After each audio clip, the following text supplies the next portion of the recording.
The Premier has unveiled her new ministry and her immediate agenda. Annastacia Palaszczuk has ordered all work on the Newman government's asset leasing be stopped, and an audit will be done on what it's cost the state so far. Women make up half the new cabinet, and there's a mix of old and new faces. James Kelly reports. The 44 Labor MPs that make up Queensland's new government filed into Parliament House, many for the first time. For others, it was an historic homecoming. Yeah, obviously it's pretty special to be back here as a member for Ashgrove. Today, with the first meeting of the State Labor Caucus, we see the end once and for all of the Newman government. Past ministers were tight-lipped about who would get a portfolio and who'd miss out. Well, I'm just pleased to be here to be part of a Labor government. Premier Annastacia Palaszczuk strode along the corridors of power before receiving a hero's welcome from the caucus. Today is historic. Today is historic. I look back and I think 3 years ago there were 7 of us. Look now. Look now. Well, we have climbed Mount Everest. We have climbed Mount Everest. But having reached that summit, there's an even bigger challenge ahead. Premier Palaszczuk says her government will be strong and stable and will listen and consult. My first act as Premier this morning was to put a clear stop to any work to do with asset sales. After meeting behind closed doors, the Premier announced her ministry. There will be 8 women in the Palaszczuk Cabinet.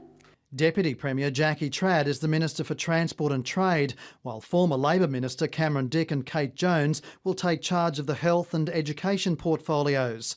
Stafford MP Dr Anthony Lynham is Minister for State Development, Natural Resources and Mines. The Attorney-General will be lawyer Yvette Darth and the Police Minister long-time MP Joanne Miller. I'm happy to serve in a Palaszczuk Labor government in any capacity at all.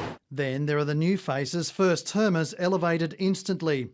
Housing and Public Works goes to Leanne Enoch, the first Indigenous woman to serve as a minister. Stephen Miles is Minister for Environment and the Great Barrier Reef, while Coralie O'Rourke gets Disability Services, and Shannon Fentiman Communities and Child Safety. A notable omission is former Bligh government frontbencher Sterling Hinchliffe, who becomes Leader of the House and an Assistant Minister. This is my cabinet. I have every confidence of every person who is serving in my cabinet. Ms Palaszczuk insists Labor's factions didn't choose her cabinet. And reporter James Kelly joins me now live from Parliament House. James, when will the new cabinet meet? Jess, the new cabinet will meet next Monday, but before they do, they'll be sworn in at Government House at 11 o'clock in the morning. Now, there'll be some nerves aplenty for some of those first-timers, especially given that their portfolios are so large. Premier Palaszczuk said that if elected to government, she would reduce the number of ministers from 19 down to 14. She's done that at a saving to taxpayers of $27 million, money that will be spent on frontline services. Now, the ousted LNP government says big portfolios like that simply don't work in Queensland. And Annastacia Palaszczuk is also making some key appointments in the public service, James. Well, the Director-General of the Department of Premier and Cabinet has been given the nod. That's Dave Stewart. He's a public servant and he has been a Director-General in Queensland and is currently serving in New South Wales. Premier Palaszczuk has spoken to the Directors-General and says that the next 3 years in Queensland, the focus should be jobs, jobs, jobs. Now, what we don't know is who will be the Speaker of the House and when Parliament will sit. Thank you, James Kelly at Parliament House.